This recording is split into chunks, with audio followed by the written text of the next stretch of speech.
America's News Talk is The Pledge. It is Gene Parker and Nancy DeBoer this morning. It is Orphan Sunday coming up, and we have somebody very special to talk about that. Her name is Pat Myers. Hi, Pat. How are you? Tell us about Orphan Sunday. We actually are going to be celebrating Orphan Sunday, which is November 3rd. We are going to be doing that through our store, which is called Bless the Orphans. We're a resale shop in Jenison, and we opened, Gene, 1 year after that earthquake that hit and devastated the country of Haiti in January 12th of 2010. Really? Wow. Yeah. What a great way to react to that. Well, our church has been to Haiti for several years. Our friend Nora is a missionary there since 2005. And as most of us remember, that just rocked the country, which was already in such, a poor state. Oh, yeah. And we realized after that earthquake, it was brought to our attention, that brought also 200,000 new orphans. Oh. So you really took it upon yourself and you wanted to do something besides what your church was doing. You wanted to take it personally and open up a store. And how is the store going, Pat?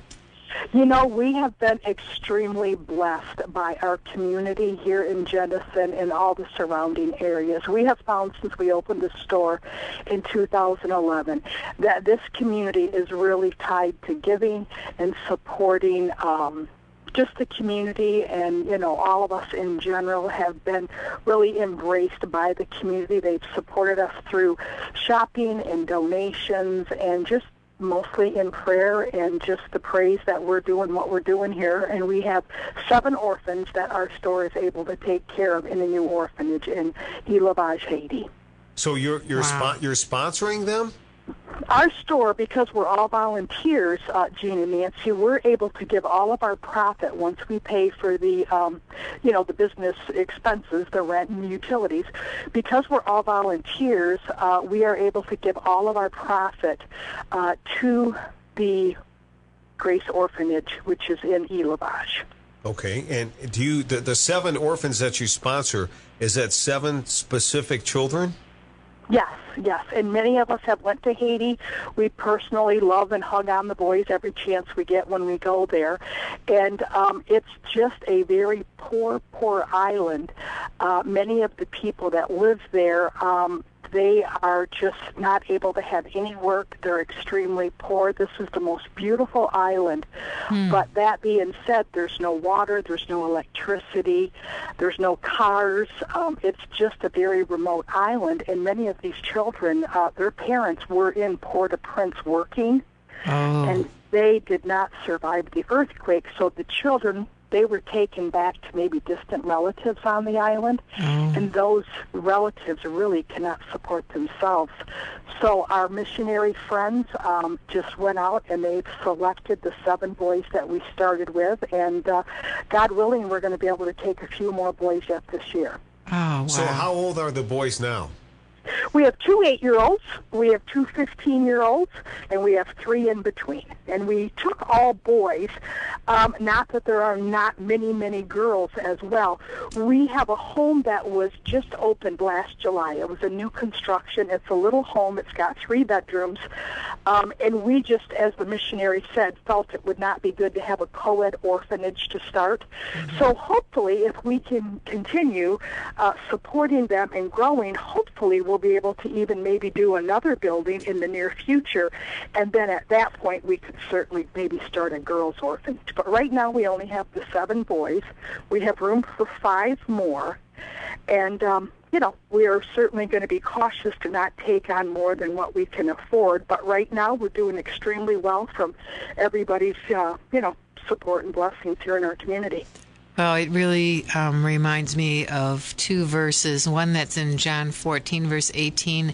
I will not abandon you as orphans. I will come to you. And you are the hands and heart of Jesus as you help these children. And then James 1, verse 27. Pure and undefiled religion before God the Father is this: to care for orphans and widows in their misfortune and to keep oneself unstained by the world. You know, we talk about pure Michigan, but this is pure and undefiled religion before God the Father. How important is that to him? Well, you know, before we opened the store, we were in much prayer, as you can imagine, to take something on like this. And several friends, we just got together and we prayed about it, and we were able to secure a building. Then I went to Haiti in November, and I said, okay, God, if this is your will, you have to show me. And when returning, we all got together, and our store scripture is James 1:27.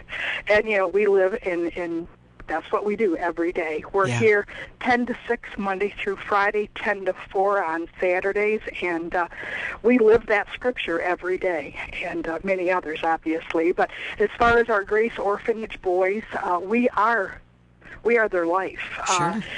You know, in this orphanage, we're able to give them a Christian upbringing, which is the most important thing for us, but also they are able to have a home, food, and education. And education in Haiti is not free for anyone. No. So, you know, in saying to give someone a home, we don't want to give them a home. We want to give them a future as well. And right, and an eternity. Yes, exactly. What a nation-changing work you are doing, because these children could be some of the leaders of that country. Well, and that's exactly what we're hopeful, that they have a future, that they have come to know and accept Christ. We've had 2 of the boys baptized, and that was a personal choice just last fall. They just felt that they had not really, you know, invited Christ in their heart, and they did, and they were baptized. The island is just an amazing place. We have a new school that houses 450 kids. In the last couple of years, we were able to do that through our missionary partners. We personally here at the store, we're only involved financially with Grace Orphanage, but yet we're involved with a lot of the, just in general, all the things that are happening on that island. Like I said, a Grace School, a Grace Church, a Grace Orphanage, and our founder always says it's just but for the grace of God that it's happened.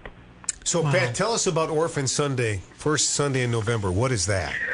Well, Orphan Sunday is just a Sunday that we want to bring everybody aware of all the orphans in the world. You know, some people say, well, why Haiti, or why Africa, or why not, you know, right here in West Michigan? I always say wherever God has, you know, taken you to serve and placed on your heart. My heart is filled with Haiti, but it certainly is Orphan Sunday for the world. Yeah. Wherever those orphans live, whatever those orphans need, it's up to someone to take that upon them. And we just want to celebrate Orphan Sunday. We want to make sure people are aware that there is such a Sunday, to just be, maybe if nothing else, just a moment in silence to pray for all the orphans we have in this wonderful world, and just to become aware that we can do something, because right here in Jenison, we never thought we'd be able to help 7 orphans. Yeah, when you watch the devastation of what was happening in Haiti, you're like, what possible good could come out of such a horrible tragedy for these people that don't have much to start with, and everything is leveled, and you know, and then these children abandoned like that with their parents gone, and you'd say that, you know, the evil one just took over and it's all done now, and you are part of God's story in showing us how he can use that kind of impossible situation to bring good in his kingdom and the future of the world. Well, we just feel blessed that we were called to do this. We have, as I said, just an amazing group of people that support through volunteering here.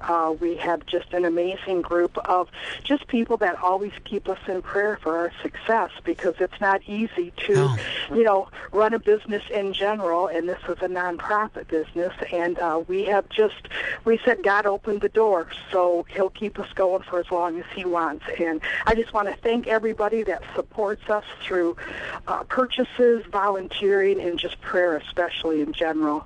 The people of Haiti, for those that haven't been to Haiti, they are some of the most faithful faithful Christians, when we worship with them and we think what little they have, and you see the love they have when they worship, that in itself is just a lifetime change for Cool. many of us when we go there, because they have it. They know what faith truly is, and Yeah. they're happy people. Sure. You know, Well, where they is have this- nothing, but yet they have Christ and they're happy. You know? Yeah. So where is this store again, and how could we get information? Well, we have a website that we're just getting ready to update. It's not been updated lately, but we do have a website, Bless the Orphans. We have, our address is 668 Chicago Drive. You can also send emails to Patricia at blesstheorphans.org. And like I said, we're at 668 Chicago Drive in Jenison. And, we take Great. donations of any kind except cribs and car seats, because that's an insurance liability. But we'll take gently used clothes, anything that people would like to donate. Maybe, we are a land of plenty, and we are really blessed with many, many donations. But like I said, we're always looking for donations and volunteers and just people in support of our orphanage in Haiti. Great. Thank you so much for taking time to talk this morning and help Well, all and of thank us. you so much. I appreciate your encouragement and, the time to just share what we do here in the love of Christ. Thank you, Pat. Thank you so much. Have a wonderful day. You too. America's Bye-bye. News Talk is The Pledge.